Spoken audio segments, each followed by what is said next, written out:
Is known as Ken's Counseling Couch, which is an individual that uses a fake name and uses his account to harass and stalk a mentally ill woman named Mary.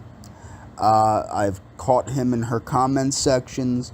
Mary had obviously blocked him, and he had to create a false account. Now, he works with the same group of people that stalk, intimidate, and threaten her, both in her emails and in the comment section of her videos, and try and convince her to kill herself. Now, how he does it is he tries to convince her that everything is her fault by speaking out about the abuse. Now, the thing is, this gentleman claims to have a bachelor's in psychology or in something related to psychology. I don't know what he's claiming, but whether he has a bachelor's or a doctorate, it doesn't matter because there's no scientific grounds for the field that he claims to be in.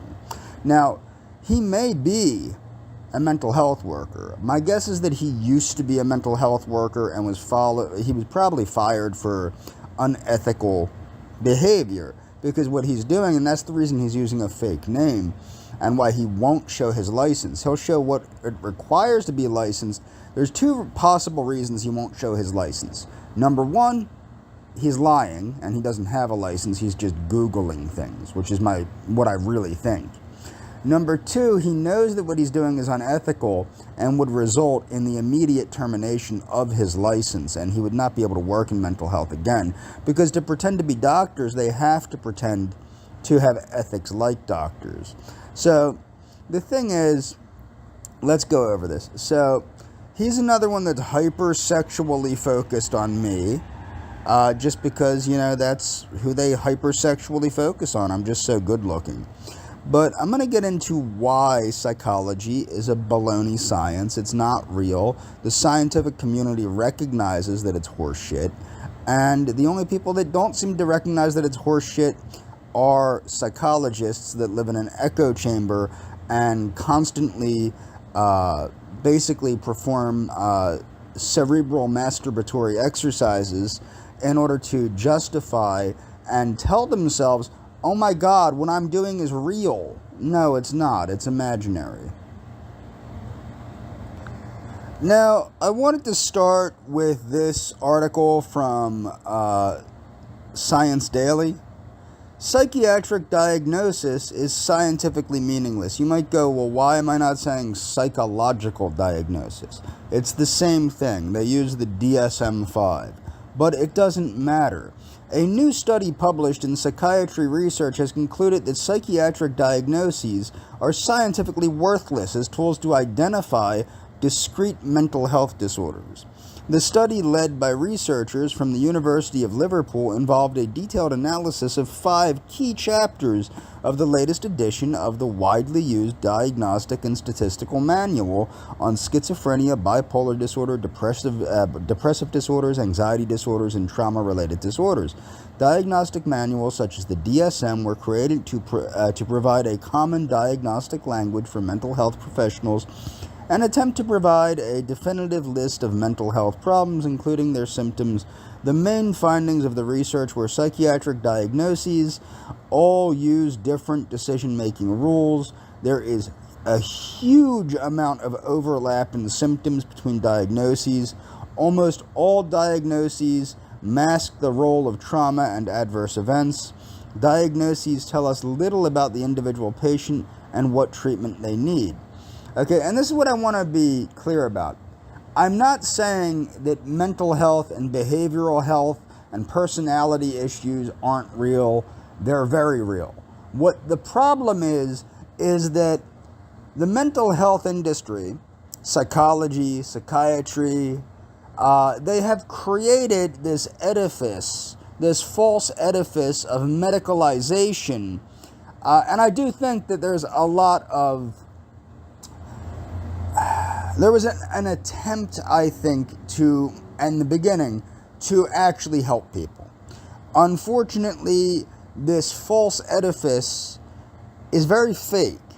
I've long thought it would be very interesting. See, this is the thing, too. People that work in psychology, what I've noticed I have a lot of friends that are doctors of psychology, either PsyDs or PhDs, okay? And what I've noticed, there's two, and I have friends that have both of these points of view. There's 2 points of view. The first point of view is the most common.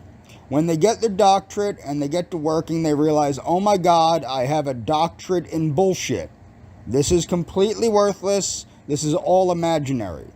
The second one is to double down on the delusion and to pretend and to play make-believe and think that what they have a doctorate in matters. It does not. So they do a lot of they make a lot of false excuses for the lack of evidence, a lot of false excuses for the lack of reproducibility, a lot of false excuses for the fact that psychology does not fit the scientific method. It can't. And that there is no real rigorous skepticism or anything else in psychology. It's just a bunch of happy horseshit. Again, I have friends that are psychiatrists. Not many. I have 2 friends that are psychiatrists still. Both of my friends that are psychiatrists do not believe in diagnosis in the way that the DSM says to diagnose people. They think it's absolute baloney, and that it's completely useless and completely worthless and does no good. Okay? So, now, you might go, well, then why don't they stop being psychiatrists? What are they going to do if they stop being psychiatrists? The authors conclude that diagnostic labeling represents a disingenuous categorical system. Therefore, it is disingenuous. Lead researcher Dr. Kate Alsop, University of Liverpool, said, although diagnostic labels create the illusion of an explanation, they are scientifically meaningless and can create stigma and bias. I hope these findings will encourage mental health professionals to think beyond diagnoses and consider other explanations of mental distress, such as trauma and other adverse life experiences.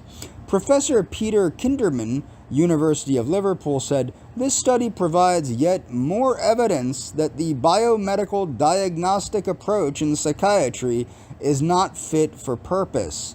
Diagnoses, frequently and uncritically report as real illnesses, are in fact made on the basis of internally inconsistent, confused, and contradictory patterns of largely arbitrary criteria. The diagnostic system wrongly assumes that all distress results from disorder and relies heavily on subjective judgments about what is normal. Professor John Reed, University of East London, said, perhaps it is time we stop pretending that medical-sounding labels contribute to anything to our understanding of the complex causes of human distress or what kind of help we need when distressed. So again, it is time we stop pretending that medical-sounding labels contribute anything to our understanding of complex causes of human distress or of what kind of help we need when distressed. I've long stated that they should do a research where there are people with mental health illnesses, either severe or basic mental health illnesses, either things like schizophrenia, severe schizophrenia, or things like mild depression. It doesn't matter, but make sure that it's either severe or mild. And you break them into 3 groups. One group adheres to a regime of exercise, like physical therapy type exercise, strict diet, eating a strict whole food diet, and basically just practicing good hygiene, good dietary hygiene, good sleep hygiene, etc. Then you take a middle group there and you do nothing with them. And then you take another group and you provide them with counseling. Give them psychological counseling. And you follow these groups of people for, 5 years. And you see who does the best. And I will guarantee you that the people in the group that practice good dietary practices, good sleep habits, and practice, regular exercise, so they're exercising regularly, eating right, and sleeping enough, I will guarantee you that that group does the best. Why do I know this?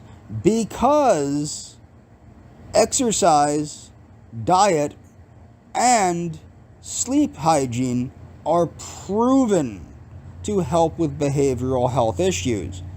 The same cannot be said for anything in psychology because psychology is not provable. It's not objectively measurable. There's nothing objective about psychology. It's an echo chamber. So I thought it would be interesting. I couldn't find anything on counselors. Well, really, I didn't look very hard. I couldn't care less. But in the mental health field, there's a lot of gaslighting that takes place. A lot of times, therapists like to try and convince their clients that things are their fault when it's not their fault. A lot of times, therapists will project their own vulnerabilities, their own hang-ups, their own shortcomings onto their clients in an attempt to basically make themselves feel better. It's a common practice. You'll see it when you work in mental health. So the toxic power dynamics of gaslighting in medicine. Early in the black and white movie Gaslight, the protagonist played blah blah blah, set in London, yada. Gaslighting between medical professionals. While I am writing about gaslighting between medical professionals, I do not wish to monopolize the term for this context. Gaslighting as a term has critical and established use describing abuse towards victims of intimate partner violence and patients. However, the term also deserves a place within the culture of medicine. As a woman who is also a family physician, I have been gaslit multiple times by colleagues in professional setting. Until recently, I did not have the right word to describe this aggression, nor did I understand the roots of its resulting disorientation.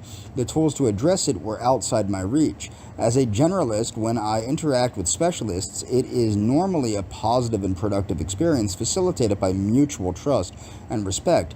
This made it all the more shocking when my specialist colleagues have used their status as an expert to try to convince me of something I know to be false. Okay, so this is exactly like when Ken of Ken's counseling couch tries to convince Mary that things are her fault because she's speaking out about the abuse and harassment that she receives. She's not making up those emails. She's not making up those threatening comments, those threatening emails.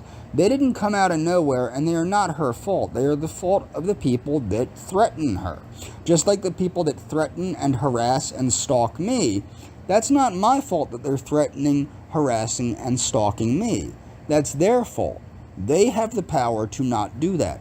I cannot make them not do that. That's their choice to do what they do. Just like it's their choice to do what they do to Mary.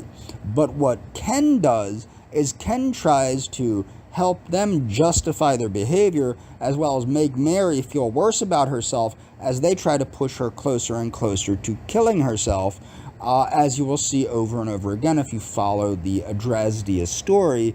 That's what's going on in the comments section. That's what's going on in the emails. And she's proved it. She has unequivocally proven it. But then you have someone like Ken that goes and gaslights her. Okay. So let's see if I can find, the power struggle. Previous definitions of medical gaslighting have been used with respect to physicians gaslighting their patients. In particular, gaslighting has been used by physicians to dismiss women's health problems, enforcing the misogynist stereotype that women are irrational and hysterical. A prejudice that dates back centuries. Even Hippocrates believed that the womb traveled throughout the body, causing hysteria and psychological diagnosis a psychological diagnosis that was removed with the updated Diagnostic and Statistical Manual of Mental Disorders, 3rd edition in 1980. Indeed, gaslighting is entrenched in power structures. As women, what she's saying is, as women, we often lack the cultural, economic, and social capital to effectively gaslight men. Patriarchal power structures. Now, I wouldn't say that's true, but she's writing this as a woman from a woman's experience, and I would say that medicine can be a patriarchal setting. So patriarchal power settings or power structures are still alive and well in medicine and are only exacerbated by intersecting issues of age, social class, and race. The most striking and easily identifiable context, and I want to be careful with this, because I'm going to show another video later about the lack of straight white men in counseling and in psychology. But while medicine is patriarchal, what you will see in psychology is a lot of homosexual minority men. The most striking and easily identifiable context might be gaslighting of a younger, racialized woman, non-specialized healthcare worker. The same inequalities that make her a target also make her powerless to call out this behavior, putting her at risk of unjust scrutiny. Although anyone in a position of power can be a perpetrator, all of the physicians who have gaslit her during her medical career so far have been specialist men. Gaslighting can be differentiated from other forms of bullying in medicine because it does not involve public humiliation, specific threats, or blatant insults. Gaslighting is more subtle than that, more private. This makes it all the more dangerous because it can remain invisible. While it might not result in full-blown delusions or distortions of memory, as with the dramatic portrayal in Gaslit or in violent relationships, this abuse can have lasting effects on the self-esteem, which is what Ken is trying to get from gaslighting Mary. He's trying to have a lasting effect, make her feel horrible as long as he can. Of the medical trainees and physicians alike, lack of confidence is frequently cited as a reason women do not pursue leadership positions in healthcare. To what extent has this issue been exacerbated by gaslighting? Okay, shining light on gaslighting, and I'm going to move on to another thing on gaslighting. So this is about the dangers of medical gaslighting. Medical gaslighting is a phrase used to describe physicians or other medical providers who blame a patient's symptoms on psychological factors. Now, I want to point this out. This is very dangerous in mental health. I had a client that actually did, I had two clients. One died of heart failure, and another one almost died of heart failure because of misdiagnoses of generalized anxiety disorder. There can be serious repercussions for biases in healthcare, including delayed diagnosis and treatment. There are a number of measures to protect patients from the harmful effects of medical gaslighting. Anna, a woman in her early 30s, was experiencing a host of body aches and pains. She visited a doctor who put her concerns down to stress and getting older, advising her to get more sleep, eat a healthy diet, and exercise. It reassured Anna to hear that nothing was wrong, although over the months, her symptoms persisted and then worsened. Despite following the doctor's orders, she went back to see the same doctor. This happened to a loved one of mine that eventually died of a pulmonary embolism because they kept misdiagnosing her, and also saying she was paranoid and had PTSD and whatnot. No, it wasn't accurate, and it resulted in an embolism, who now dismissed her symptoms as mental illness and referred her to a psychologist. This psychologist, believing the cause was instead organic, urged Anna to get a second opinion. Anna saw another physician who guided her through the process of seeing a specialist, which ultimately resulted in a diagnosis of multiple sclerosis. Anna realized that her first doctor had been gaslighting her. Medical gaslighting is a phrase used to describe physicians or other medical providers who wrongly blame a patient's symptoms on psychological factors. Of course, some patients present with nonspecific symptoms, and it can be difficult to pin down a diagnosis. But in the case of medical gaslighting, the doctor is too ready to downplay or dismiss. And this happened to me with my tachycardia, which eventually was diagnosed rightly as autonomic dysfunction. The concerns of their patient as insignificant symptoms may be brushed off as psychosomatic. Signs of medical gaslighting can include victim blaming or denying a patient's illness entirely. For example, and that happened to someone I know about their back pain, and it turned out they required spinal surgery. For example, wrongly telling them they are not sick. It can refer to a doctor who doesn't listen or appear to care. Commonly, medical gaslighting involves attributing the patient's symptoms to age, race, sexuality, gender, or other factors. Another friend I had rheumatoid arthritis for 15 plus years, was improperly diagnosed with depression. As in the case of Anna, women are often the victims of medical gaslighting, and yeah, they were a woman. The medical industry has a long history of disregarding women. In the past, their health concerns were frequently minimized or trivialized as women's complaints and female hysteria. Until quite recently, hysteria was a common medical diagnosis for women, considered to be too emotional. This diagnosis included a wide array of symptoms such as anxiety, nervousness, insomnia, and irritability. Today, women's legitimate health concerns are often still blamed on stress, hormones, and their imaginations. If a woman gets angry, she is asked if she's about to get her period. If she complains, I'm usually right when I say that, by the way. If she complains about weight gain, she's told it must be hormonal. Just lose weight. Being overweight can affect the quality of medical treatment that larger people receive from their doctors. Well, being fat does cause a lot of health concerns. I'm not going to justify that by looking at it, but yeah.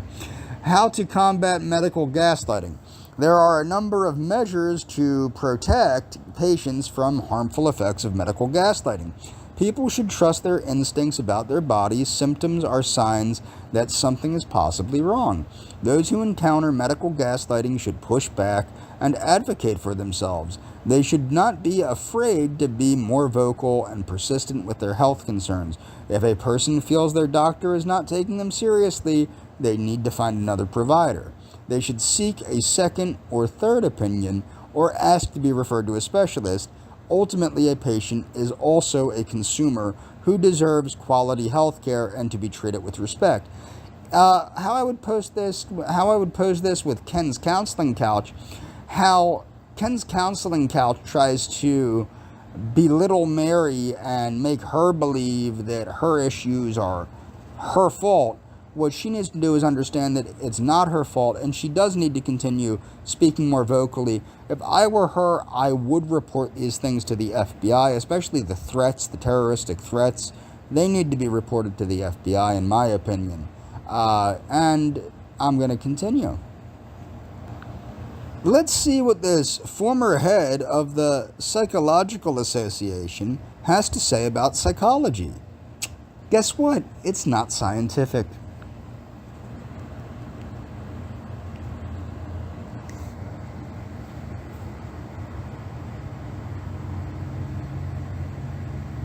So first of all, I would like to know, you've been president of the AP for several years.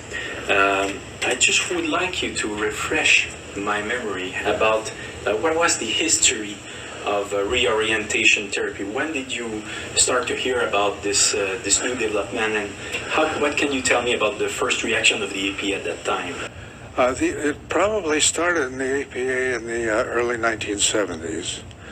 And at that time, the women's movement was in ascendancy, and it tended to overshadow the gay rights issue. But the two seemed to meld as they went on. And, there was a time when I couldn't tell the difference between women's rights and gay rights, because it involved the same people.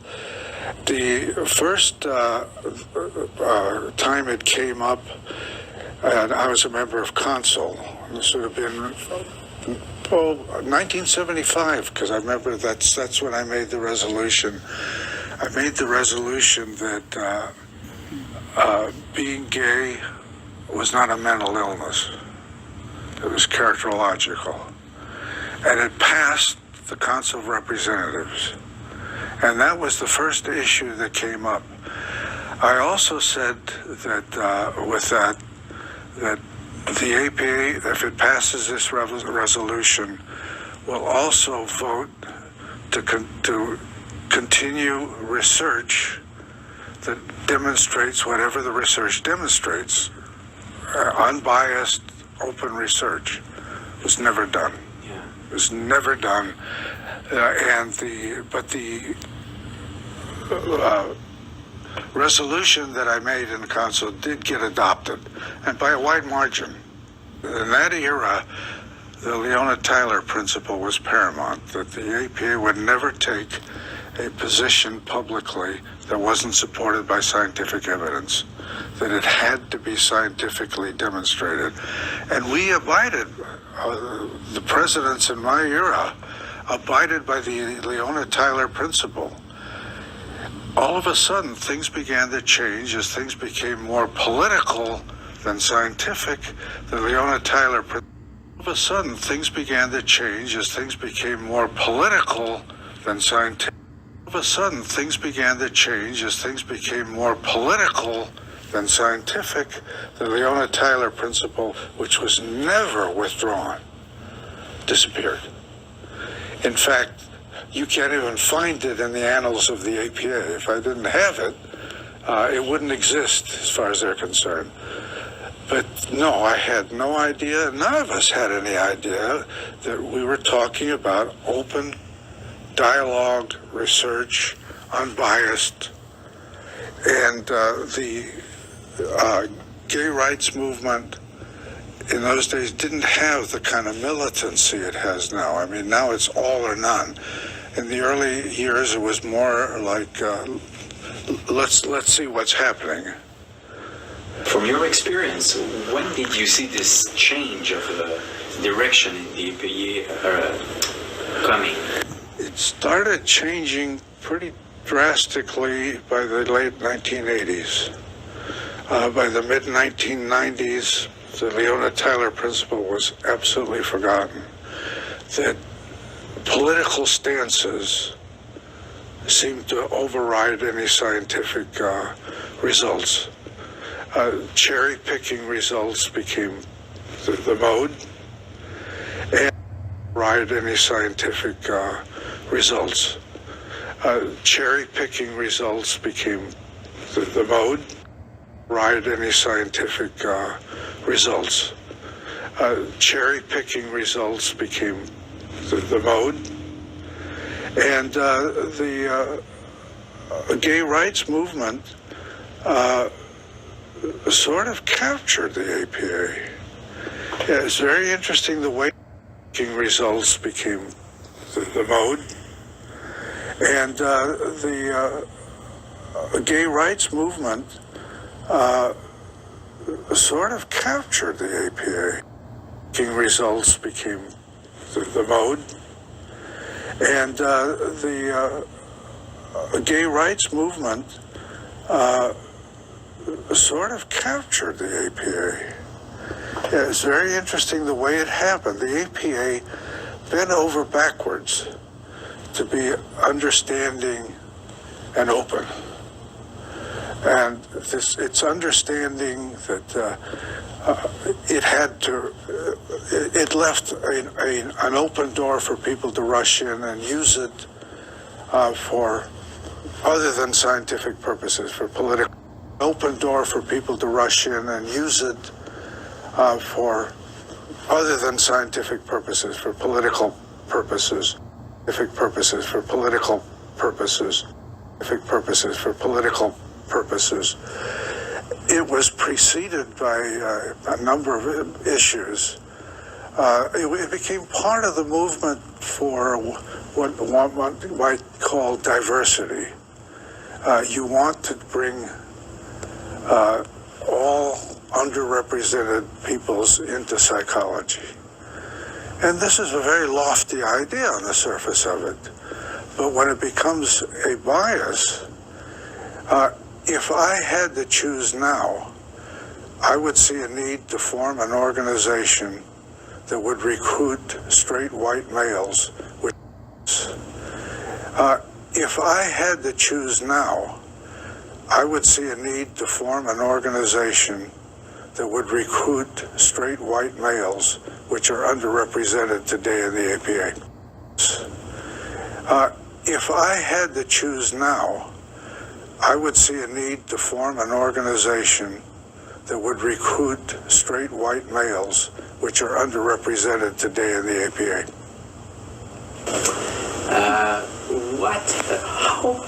What happened step by step so that the organization changed like this within 20 years? We developed a group of psychologists that numbered around 200 to 250 that rotated themselves through all the offices of the APA. When a rule was passed that you couldn't serve more than X number of sessions on consul or on a certain particular office, they would rotate. They would run for another office and then come. They would rotate. They would run for another office. They would rotate. They would run for another office and then come back to consul. So for years, about 200 to 250 people were running the APA, and they were a very select, inbred group. And they were a very select, inbred group. And they were a very select, inbred group. And they were a very select, inbred group. They were ultra-liberal. They were ultra-liberal. They were ultra-liberal. They were ultra-liberal. They were ultra-liberal. And anything that wasn't ultra-liberal was anathema. So that things like questioning some of the statements about gay and lesbian, things like questioning some of the statements about gay and lesbian rights, things like questioning some of the statements about gay and lesbian rights was not being accepted. It became a civil rights issue rather than a scientific issue. Not being accepted. It became a civil rights issue rather than a scientific issue. Not being accepted. It became a civil rights issue rather than a scientific issue. Now, I believe in civil rights. I was very active in helping gays be accepted in the APA. To this day, I am not opposed to gay marriage. I know gays be accepted in the APA. To this day, I am not opposed to gay marriage. Gays be accepted in the APA. To this day, I am not opposed to gay marriage. I know I differ with Narth on some of these issues, but nonetheless, my position is that the person is the one who decides. My position is that the person is the one who decides. My position is that the person is the one who decides what they want to do with their orientation. And if somebody decides to be gay, I respect their orientation. And if somebody decides to be gay, I respect their orientation. And if somebody decides to be gay, I respect that. If somebody wants to marry a same sex, I respect that. But I also respect the right to disagree. Sex, I respect that. But I also respect the right to disagree. Sex, I respect that. But I also respect the right to disagree. And that's not allowed. You only hear one side of the issue. You've been president of the APA for how many years? No, I was president-elect. Then I was president-elect, and then I was president, and then I was past president, and then the APA got rid of me. Well, you were president during how long? I was president 79 to 80. Okay. I was on the council of APA starting in the early 70s. What does Dr. Thomas Saz have to say about mental illness? People looked upon life as a vale of tears, that's a Catholic expression, and you wait until you die and then you'll be happy in the afterlife. That was the whole idea. Throughout human history, until the last 50 years in America. In Eastern Europe, I don't think people expect to be happy like here. In Eastern Europe? Yeah, Eastern Europe's been under communism for right. They expect to be free, quite a few years. not happy. Right. See, freedom gives you the opportunity to be unhappy and not to be molested for it. I look upon the mental health profession today as a gigantic apparatus of molestation. Molestation, that's a loaded word.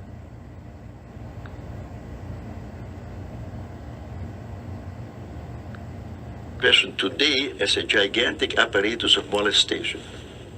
Profession today. I look upon the mental health profession today as a gigantic apparatus of molestation. I look upon the mental health profession today as a gigantic apparatus of molestation. Molestation, that's a loaded word. Yeah, How do you mean it? intrusive.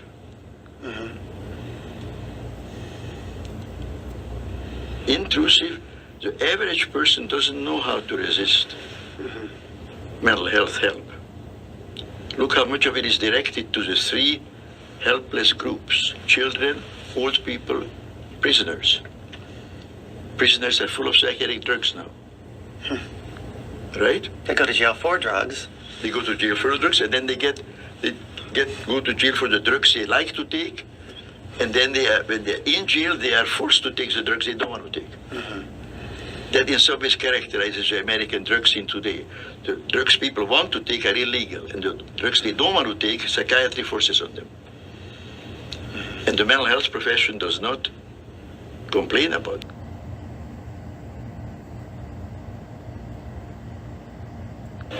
In regarding to mental health issues. I would advocate the simplest and most impossible of all remedies for lack of freedom, and that is the abolition of restraints, what I call the abolition of psychiatric slavery. All labor should be voluntary. If you want something done for you, you pay the laborer. What would you say to your critics about your views? Those people who criticise your views and don't agree with you, what would your response be to them? Well, that's difficult to answer because I've been criticized on all kinds of grounds. Never specifically. For example, people say I am anti-psychiatry. Well, nothing could be further from the truth. I am very much in favor of people having free access to psychiatry, like they have free access to religion, to drugs, to anything. I'm for freedom. They should be able to buy psychiatry like they buy opium or green peppers. How would you respond to somebody who would say to you, would completely ignore your thoughts and your suggestions and say you are just an advocate? You are just somebody who's fighting against something that they consider to be true. Well, of course, they have every right to do that. Maybe they are right. I don't think so. And why would you say they're wrong then? Well, that's a long story. Beginning with, first of all, I don't think people who are innocent of crime should not be locked up, incarcerated, under any quasi-medical guise in a free society. That's why I compare it to slavery, or to Nazism, or communism. If you're a free person, you should be able to move to the border between Russia and Poland or wherever, and cross the border without being shot. So somebody seeing this who was either perhaps had a mental health issue or was diagnosed of having a mental health issue, how would they view your thoughts and your opinions? How should they react to your thoughts and opinions? If they believe in mental illness, just like if they believe in, let's say, Mohammedanism today in America, then they should dismiss as wrong-headed and perhaps evil my views. But if they believe, I mean, because this will go out on the in the basic, very everyday people will be seeing this. What would your advice, or what would you say to somebody who switches onto this and has little or no knowledge of mental health, but perhaps thinks that the standard view of mental health is correct? I would ask him to give me a specific example of the behavior which he believes justifies depriving the other person of the kind of freedom which he, the questioner, enjoys. Within a few months of starting psychiatry, I was realizing there was something seriously wrong with it. It was immediately obvious to me that the psychiatrists were making claims that they couldn't have made, that they were making claims which simply were not justified in biology. But if you stand up and say that what you're doing, ladies and gentlemen, is not science, it's pseudoscience, then you are challenging. But if you stand up and say that what you're doing, ladies and gentlemen, is not science, it's pseudoscience, that what you're doing, ladies and gentlemen, is not science, it's pseudoscience, then you are challenging what's holding the whole profession together. What's happening in psychiatry is that there is a general agreement there will be no criticism of the general agreement there will be no criticism of the state. General agreement there will be no criticism of the status quo. There will be no criticism. I think secretly they know deep inside if anybody criticises this or examines this too closely, it might fall apart. Inside, if anybody criticises this or examines this too closely, it might fall apart. Inside, if anybody criticises this or examines this too closely, it might fall apart. This is all held up. The skyhook that holds this palaver, this mess of jargon in place, is the single injunction: mental disorder is brain disorder. That is the single intellectual hook that holds this edifice in the air, that stops it all collapsing in a heap. They just make this claim: mental disease is brain disease. But that, as I've said, is an ideological claim. People are being told, you have a chemical imbalance of the brain which is genetically determined and you've got it for life and there's nothing you can do about it and you will forever be limited and restricted and you must take these tablets, which will dampen your creativity, your sensitivity, your awareness, they will damage your sexuality. You've got to do this because you're sick and we can see it, but you can't.